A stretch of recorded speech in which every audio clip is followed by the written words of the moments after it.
जी भोले नाथ सूरत मोर बन को गई सुधी भूला जी भोले नाथ सूरत मोर बन को गई पहली निसुधि कैलाश पर्वत पे गईली पहली निसुधि कैलाश पर्वत पे गईली जहाँ जलवा चढ़ाई जहाँ जलवा चढ़ाई दिन रात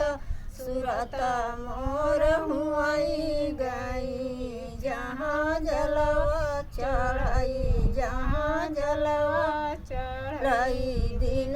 रात सूरत मोर हुआई गई सुधी भूला जी भोले